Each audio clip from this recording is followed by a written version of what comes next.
Selama 2,5 musim ini untuk taktiknya sendiri, yang saya pakai sama teman-teman, formasinya seperti ini 4-3-3, dengan model yang satu defensive midfield ya, gelandang bertahan. Kita mulai dari kiper. Kiper ini saya memakai posisi sweeper kiper. Ini karena biasanya yang posisi ini adalah Andre Onana. Ya mungkin kita clear dulu ya. Ya, untuk di posisi kiper sendiri saya pakai sweeper kiper. Ini bawaan sebenarnya, kita nggak usah ubah-ubah. Nah, lalu untuk di back kanan sendiri saya pakai, ini belum saya ubah ya, saya seringnya pakai roll full back lalu automatic dengan instruksinya seperti ini ya. Ada saya tambahkan run wide with ball lalu stay wider. Nah, ini tambahannya di posisi full back otomatis saya. Lalu di back tengah itu kita mainkan ada dua role atau dua peran. Yang pertama itu ada ball playing defender. Nah, ini satu back saya berikan role sebagai ball playing defender karena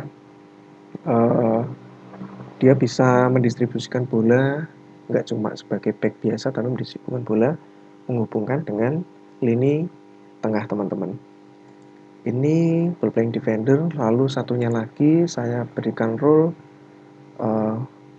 center back biasa, central defender biasa, role-nya seperti ini, bawaan saja, tidak ada yang saya tambah dan saya kurangi.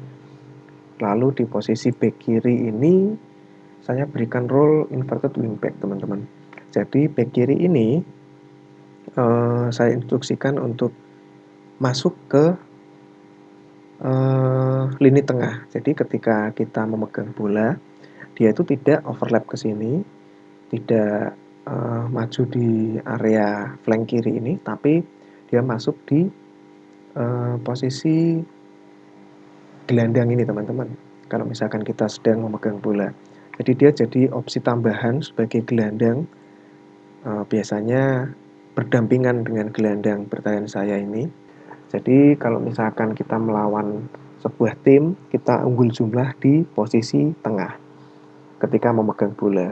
Ini saya posisikan sebagai inverted wingback dengan role automatic, lalu instruksinya juga ini bawaan, tidak ada yang saya kurangin, saya saya tambah. Lalu kita masuk di area gelandang tengah ini. Di posisi gelandang bertahan ini belum saya ubah juga. Saya seringnya memakai anchor teman-teman. Saya seringnya pakai roll anchor, defense. Jadi dia ini lebih ke stay di posisi di depan back tengah ini. Stay di posisi back tengah ini memberikan opsi kepada back tengah, opsi passing kepada back tengah kalau misalkan sedang memegang bola. Selain itu, dia juga jadi tambahan orang pertama yang motong serangan lawan. Dia tetap ada di depan back tengah. Nah, lalu untuk posisi selanjutnya di tengah ini ada box to box midfield. Ini role-nya support. Di sini saya tambahkan Tech Morris. Ya, mungkin saya berani karena di posisi ini ada opsi yang cukup bagus, ada Mason Mount dan juga Neves. Untuk passingnya cukup bagus. Jadi kalau kita instruksikan, kita tambah instruksi Tech Morris untuk passingnya, meminimalisir kemungkinan untuk passingnya nggak nyampe atau dipotong lawan gitu. Karena opsi gelandang di sini cukup bagus, ada Matarsar juga, itu saya tambahkan opsi Tech Morris. Lalu untuk posisi selanjutnya di gelandang tengah ini saya posisikan sebagai advanced playmaker teman-teman dengan role-nya support. Lalu instruksinya tidak ada yang saya tambahkan, tidak ada yang saya kurangi. Nah, kenapa support? Itu karena gelandang saya sebenarnya kurang begitu bagus secara keseluruhan. untuk melakukan dribble atau tusukan ke depan. Jadi mungkin lebih optimal kalau misalkan pakai roll support. Jadi dia nggak terlalu banyak dribble, posisinya nggak banyak nusuk ke depan, dia stay di tengah itu untuk nyebar atau membagi bola ke depan. Nah, lalu kita masuk di sisi penyerangan. Untuk sayap kanan ini sebenarnya saya defaultnya seperti ini. Cuma tergantung siapa yang saya pasang teman-teman. Kalau misalkan Anthony ataupun Bonani gitu kita pakai inverted winger dengan role-nya attack. Di tiga ini attack semua teman-teman. Tapi kalau misalkan di sini ada Sancho itu saya ubah jadi winger gitu, menyesuaikan kaki dia. Kalau Bonani, Anthony itu kakinya kiri, jadi lebih baik saya posisikan sebagai inverted winger. Jadi dia pergerakannya adalah menusuk ke tengah gitu. Tapi kalau Sancho di posisi ini tidak saya posisikan di sini, Sancho saya posisikan sebagai winger. Dia lebih posisinya akan lebih pergerakannya akan lebih maju ke depan. Tuh. Jadi ini opsional saja, tergantung siapa yang teman-teman pasang di pos kanan. Begitu juga dengan kiri teman-teman. Ini seringnya defaultnya saya pasang, saya set inside forward. Karena yang sering di sini itu Rashford dan juga Garnacho. Garnacho juga sangat bagus gitu. Jadi defaultnya inside forward. Tapi ketika yang saya pasang di sini Sancho, gitu, ini nanti akan saya ganti menjadi inverted winger dengan role-nya attack gitu. Jadi kalau saya di sayap ini tergantung siapa orangnya teman-teman, siapa orangnya yang saya pasang gitu, saya sesuaikan dengan kemampuan dia, lalu saya sesuaikan role dia. Nah untuk depan ini juga hampir mirip sebenarnya, kalau defaultnya saya advance forward, ini tergantung siapa yang saya pasang gitu. Kalau misalkan Højlund, kebetulan Højlund itu bisa main di banyak role teman-teman, mau di playing, advance, complete forward itu bisa.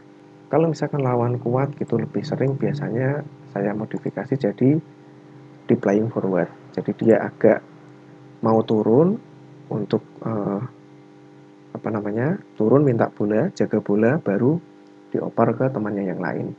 Tapi kalau misalkan lawannya lebih lemah dari kita ya saya biasanya pakai advance forward saja. Kira-kira seperti itu. Nah, untuk mentalitinya secara default saya ambil yang positif. Cuma kalau misalkan lawannya lebih kuat dari kita atau mirip-mirip kita, saya ubah menjadi balance teman-teman. Itu untuk in positionnya seperti ini kira-kira defaultnya. Ini nggak terlalu sayap atau tengah, attacking width-nya. Lalu untuk approach play-nya seperti ini, pass into space. Nah ini tadi yang back sayap saya instruksikan seperti ini. Kalau back kiri saya instruksikan underlap, back kanan saya instruksikan overlap. Nah untuk passingnya pendek, gitu, temponya tinggi, time wasting never. Lalu untuk final third saya pilih low cross karena sebenarnya dari sundulan striker yang saya punya itu kurang begitu bagus teman-teman. Ini default aja kayak gini. Nah untuk dribblingnya saya pilih run at defense, lalu creative freedomnya saya kasih more expressive. Nah ini untuk ketika kita megang bola lalu di transisi seperti ini. Ini kalau misalkan kita kehilangan bola teman-teman, kehilangan bola kita counter press. Nah kalau kita bawa bola kita counter, untuk kiper kita instruksikan untuk mendistribusikannya lebih cepat gitu, dapat bola langsung distribusi. Oke, lalu ketika out of possession kira-kira seperti ini bentuknya. Saya pakai high press, lalu defensive line-nya standar. Nah untuk pressingnya ini saya fullkan teman-teman. Ketika kita nggak dapat bola, kita instruksikan untuk langsung press ke depan gitu, langsung press musuh lawan. Nah, untuk kipernya lawan sendiri kita cegah untuk distribusi bola juga. Tacklingnya get stuck in, lalu defensive line kita majukan. Nah ini, kalau misalkan kita pressing, defensive line juga ikut maju. Lalu ini nggak saya papain. Nah kira-kira seperti itu teman-teman. Untuk transfer dan juga formasi yang saya gunakan untuk membangun Manchester United selama 2,5 musim ini. Nanti coba kita lihat di musim ketiga hasilnya seperti apa, apakah bisa juara dengan pemain yang saya merasa ya sudah cukup lah. Kalau misalkan ada manfaatnya silahkan diambil, kalau tidak silahkan kritik dan sarannya akan saya tampung dan juga saya terima dengan senang hati. Sekian dulu, terima kasih dan sehat selalu teman-teman.